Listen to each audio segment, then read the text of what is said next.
Welcome on board, chosen one. Look who finally showed up. You walked into this moment and something in the air shifted before you even said a word. That is not your imagination. That is not coincidence. That is the first truth this transmission is going to hand you, and you already feel it in your chest right now.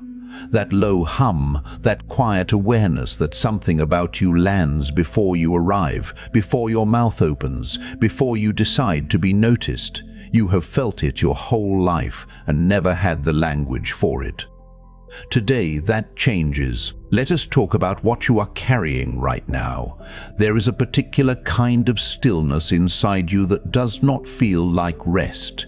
It feels like pressure without a source, like a room holding its breath. You scan the people around you and you notice the small things, the way eyes move to you before you speak, the way conversations adjust their temperature when you enter, the way certain people smile too quickly or go too quiet, and neither reaction is random. That restlessness you feel, that low electrical tension behind your calm exterior, that is not your anxiety. That is their awareness of you leaking back into the room. The silence you hear is not peace. That is fear.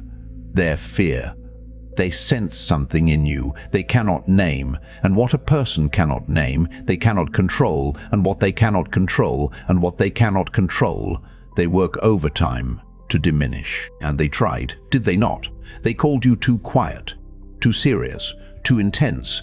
They said you made people uncomfortable, as if that was your flaw and not your power. They gathered in small circles and handed each other the same story, that you were strange, that you were cold, that you needed to open up, loosen up, come down to their level.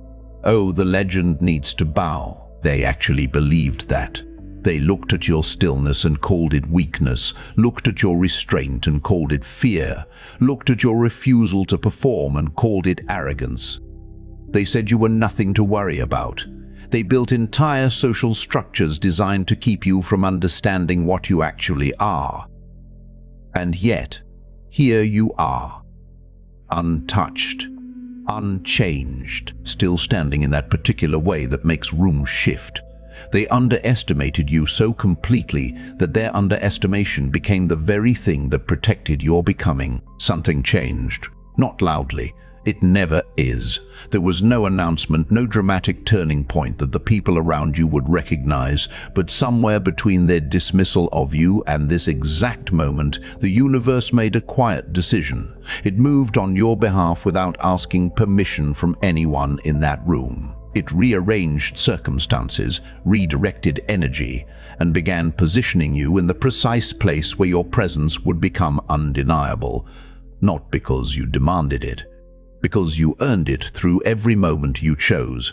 Restraint over reaction, silence over noise, precision over performance. The universe does not reward chaos. It rewards the ones who understand that timing is a weapon.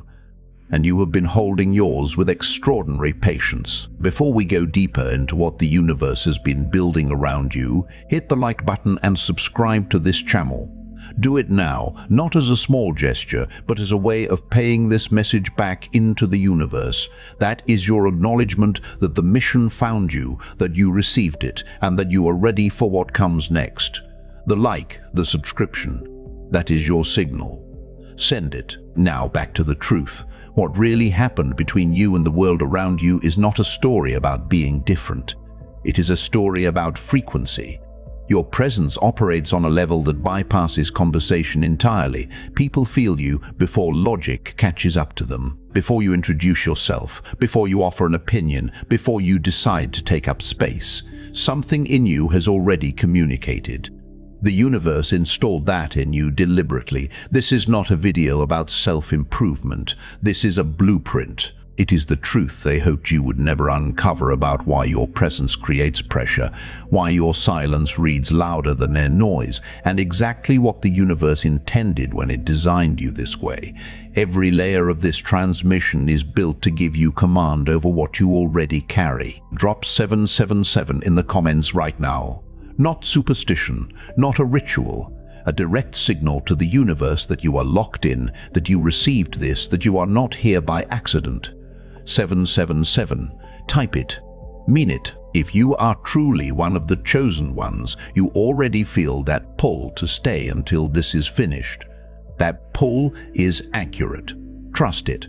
We are about to break this down step by step, the hidden mechanics of your presence, the pressure it creates in others, and the precise advantage that belongs to you when you stop reacting and start commanding.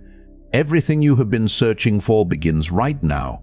Let us begin. What they called a disadvantage was the universe's most precise investment in you. They could not break you, so they decided to explain you away. Think of a sword wrapped in cloth.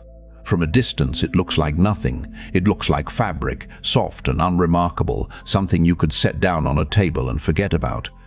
The people in your life looked at you and saw the cloth. They never asked what was underneath because they were too busy assuming. And that assumption, that comfortable, arrogant assumption, is the reason they are still exactly where they were when you first met them, while the universe has been quietly sharpening what they refused to see. Every dismissal they handed you was fuel. Every time they waved you off or spoke over you or decided you were not worth the conversation, the universe logged it. Not as an injustice, as momentum. You might wonder why the underestimation happened at all. Why would the people around you, some of whom claim to care about you, consistently choose to minimize what you were building? The answer is simpler than it should be. They could only evaluate you using the tools available to them, and those tools were calibrated for ordinary. You were not ordinary. You never were. And when a standard measuring tape encounters something larger than its range, it does not expand. It stops, looks confused, and calls the object wrong. They called you wrong because you exceeded their instrument. That is not your flaw. That is your architecture. Patience is not passive waiting. It is pressure accumulating in silence. Every year you held your composure while they questioned your direction. Every room you entered without needing their validation. Every decision you made without explaining yourself to people who had already decided what you were. All of it was the universe building a structure that would eventually be impossible to look away from. Strength does not announce its arrival. It arrives. You might ask yourself whether the time you spent being underestimated was wasted. It was not. It was protected. While they watched the surface and saw nothing happening, the universe was working underground on your behalf, routing the right conditions toward you, removing the wrong people from your orbit, and ensuring that when your moment arrived, it would land without interference. They called it stagnation. The universe called it preparation. The difference between those two words is everything. Underestimation is not an insult. It is a tactical advantage the universe built into your blueprint. The silence you carry is not empty. It is the loudest weapon in the room. Noise is theater. Silence is architecture. Picture this: a storm cloud that has not yet released its rain. It hangs in the sky, and every person beneath it can feel the pressure shifting in the air, can feel the electricity moving through the atmosphere before a single drop falls. That is you when you walk into a space and say nothing. You have not spoken. You have not angled yourself toward anyone's approval. And yet the entire room adjusts. Conversations lose their footing. Eye contact gets complicated. People who were loud 30 seconds ago find themselves suddenly aware of volume in a way they were not before you arrived. That is not coincidence. That is frequency. That is the universe broadcasting through your stillness. You might wonder why silence creates that kind of pressure in people who have done nothing to you. Here is the truth they will not say out loud. Silence cannot be manipulated. Noise can be matched, interrupted, redirected, talked over. But silence? Silence sits in a room like a question nobody agreed to answer. And it forces every person present to confront what they are carrying. When you say nothing and hold your ground, you are not being passive. You are removing the one tool most people depend on to feel safe reaction. They need you to react because your reaction tells them where you are. Your silence tells them nothing, and nothing is the most disorienting information a threatened person can receive. Silence is not passive, it is pressure. The most controlled people in history understood this. They did not shout, they did not argue, they moved through rooms like weather, and weather does not negotiate. Consider an iceberg. The portion above the surface is the part people react to, the visible edge, the tip. What lives beneath the surface is the actual mass, the real weight, the thing that determines whether that structure moves or holds its position against everything pushing against it. Your silence is the underwater portion. What people see of you, your restraint, your composure, your refusal to flinch, is only the smallest fraction of what you actually carry. They keep trying to calculate you based on what is visible. They will never arrive at the correct number. Restraint is not weakness wearing a quiet face. It is power that has not decided it needs to prove itself yet. You might ask yourself whether staying silent has cost you opportunities, whether the people who spoke loudly got the rooms you deserved first. Let the record correct that. They got the attention. You got the trajectory. Those are not the same thing, and the universe has always known the difference. They exposed themselves the moment they decided you were something to monitor. Panic is a confession. The moment they started watching you, they told you everything about where the power actually lived. Think of a chess player who stops looking at the board and starts watching the other player's face. The moment that shift happens, they have already lost the game on a level they do not fully understand yet. They are no longer playing chess. They are reacting to you, and a person who is reacting to you has surrendered the initiative without realizing it. That is precisely what the people who doubted you did the moment your trajectory became undeniable. They stopped playing their own game and started tracking yours. Their conversations about you multiplied. The monitoring increased. The questions about what you were doing, who you were talking to, what you were building. All of it was surveillance dressed up as curiosity, and surveillance is what you do when you are afraid of what you cannot control. You might wonder why people who dismissed you would suddenly become so interested in your movements. The answer is exact. Dismissal is a defense mechanism. It keeps a threatening thing at a comfortable distance by declaring it irrelevant. But the universe does not honor other people's declarations about your relevance. It moves on your behalf regardless, and when your progress became visible, when the circumstances around you began shifting in ways that could not be explained by luck or coincidence, the dismissals stopped working. The defense cracked. And what replaced it was something they would never admit to, a quiet, persistent, deeply uncomfortable awareness that they had read you wrong from the beginning. Envy does not announce itself. It monitors. They started keeping score in a game they pretended to have no interest in. They started counting your wins with the faces of people who had told themselves you would not win. And that accounting, that private obsessive ledger they were keeping on your life, was the loudest evidence that they had always known what you were. People do not track the irrelevant. They track the inevitable. Every whispered conversation they had about your progress, every moment they checked on what you were doing without wanting you to know they were checking, that was them paying a debt they owed you in the currency of acknowledgement. They could not say it to your face. They could not hand it to you directly. But the attention was yours. It has always been yours. The ones who talked about you the most were the ones who understood the least, but felt the most. The universe does not make announcements, it makes arrangements. The universe never asked for your enemy's permission. It never does. Imagine a river carving its path through stone. The river does not argue with the rock. It does not petition for a different route. It does not stop and explain its intentions to the landscape. It simply moves, and it applies pressure in the precise location where pressure will eventually produce passage. It does not hurry because it does not need to. The outcome was already determined the moment the water began moving. That is how the universe operates on your behalf. Quietly, consistently, with a patience that makes human urgency look small. While you were being dismissed, while they were busy constructing narratives about your limitations, the river was still moving. The arrangements were already in process. You might wonder whether the universe works on a schedule or whether timing is random. whether the circumstances shifting around you right now are design or coincidence.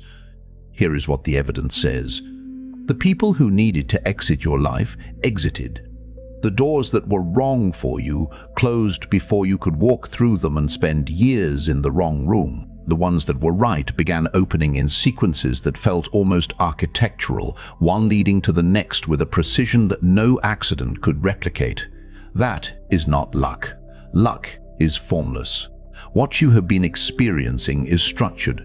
The universe has been building toward this configuration of your life for longer than you realize. Timing is not something that happens to you. It is something the universe builds around you. Think of a skyscraper under construction. For months, sometimes years, the activity is underground. The foundation is being poured. The structural supports are being driven into the earth at depths most people walking past will never see or think to question. From the street, nothing appears to be happening. A person glancing at the site decides nothing is being built. They are wrong. The most critical work is the work that is invisible from the street level. Your foundation was being laid during every season they called your silent stagnation. The universe was underground, operating far beneath anything they had the vision to perceive. Preparation without performance is the universe's preferred method. You might ask yourself why the arrangements took this long, why the timing always seemed slightly out of reach just when you were certain things were about to move. Because the universe is not optimizing for speed, it is optimizing for precision. A door opened too early puts you in a room you are not yet equipped to command. The universe knew the difference between what you wanted and what you were ready to receive, and it held the timing accordingly, not to punish you, to protect the outcome. The patience you showed was not yours alone. The universe matched it. They could not buy you, break you, or replace what the universe placed inside you. What they could not corrupt, they called a problem. Think of a prism. Light enters a prism as a single, unified beam, ordinary, undifferentiated, something any room contain. The prism does not perform. It does not shift to accommodate the light or adjust itself to be more palatable. It simply exists as what it is, and because of that, the light that exits it is separated into its full spectrum. Something entirely different emerges, something more real, more complete, more undeniable than what entered.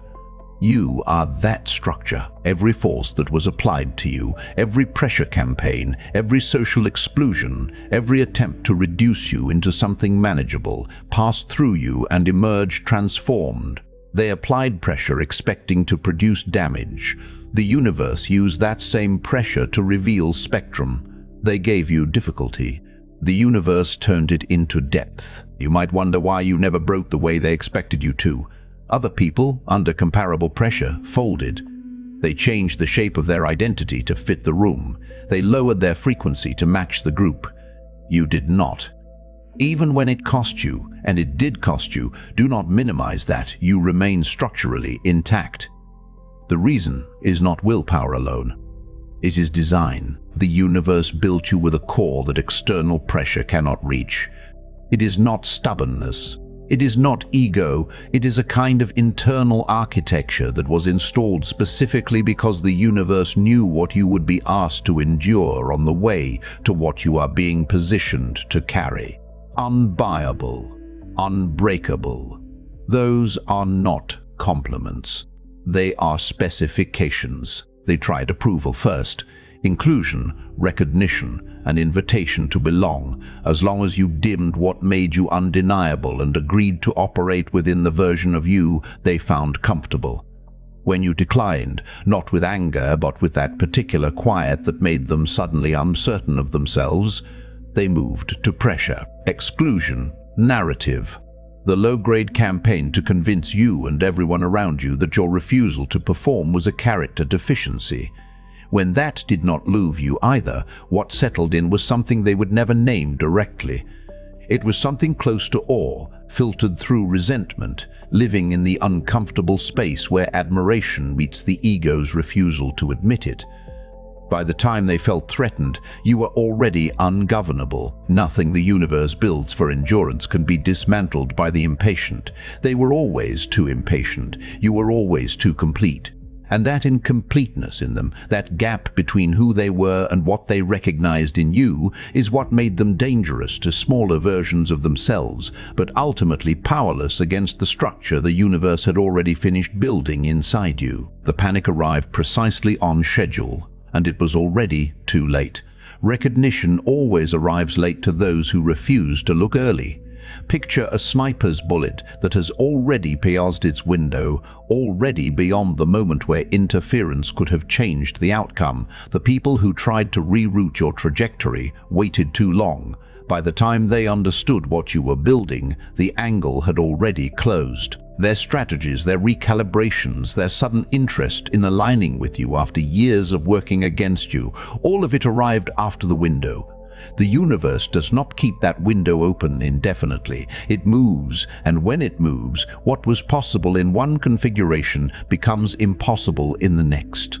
They miscalculated the timeline because they were measuring you against ordinary schedules, and the universe had been operating on an entirely different one all along. You might wonder whether their panic should feel like victory. It does not need to. Victory is not the feeling. The feeling is something quieter. A deep structural confirmation that what you knew about yourself in the moments of greatest doubt was accurate the entire time. Their panic is not the prize, it is the receipt. It is evidence of what the universe produced while they were occupied with underestimating you. Anger is loud. Closure is efficient. They scrambled. Some of them tried to re-enter your orbit with the practiced ease of people who had never left, as if distance had been mutual rather than imposed. Some of them watched from a remove, tracking your progress through the eyes of anyone connected to you, piecing together a picture of what they had dismissed and what it had become. Some of them simply went quiet, a particular quality of quiet that is entirely different from the quiet you carry because their silence was built from regret and yours was always built from power. These are not the same thing, and you recognize the difference immediately.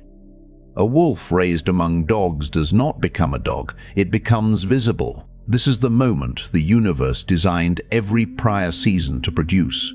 Not the applause, not the acknowledgement, not the external evidence of their delayed recognition, though all of that is coming. The real moment is internal. It is the settling. It is the confirmation of a truth you held through the years when holding it cost you something. They are arriving at the conclusion you already lived. They are just now reading the first chapter of a book you finished writing seasons ago. Too late is not a consolation. It is a consequence. And consequences are the universe's most precise language. You were never being positioned for ambival. You were being positioned for inevitability. You were never asking for permission. The universe was never waiting to grant it. Think of a blade in the forge. The heat that looks like destruction is the very process that produces the edge. Every temperature, every strike, every moment of pressure applied in the precise place, none of it was random and none of it was cruelty. It was construction. The universe does not forge things it does not intend to use at a specific moment, in a specific place, for a specific purpose that smaller hands never could have held. You endured the forge. You are the blade. And the moment you step fully into what the universe spent years building through you, the room will feel it the same way. A room feels a shift in air pressure, involuntarily, immediately, without any ability to explain or resist what just changed. You might wonder whether inevitability means you no longer have to act, whether the universe's investment in you releases you from the responsibility of moving with intention. That is the one misunderstanding that could cost you the momentum.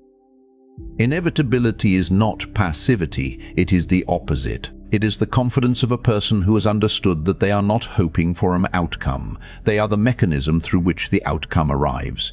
You act, you move, you decide, but you do it from the certainty of someone who no longer requires external validation to confirm what the universe has already established as fact.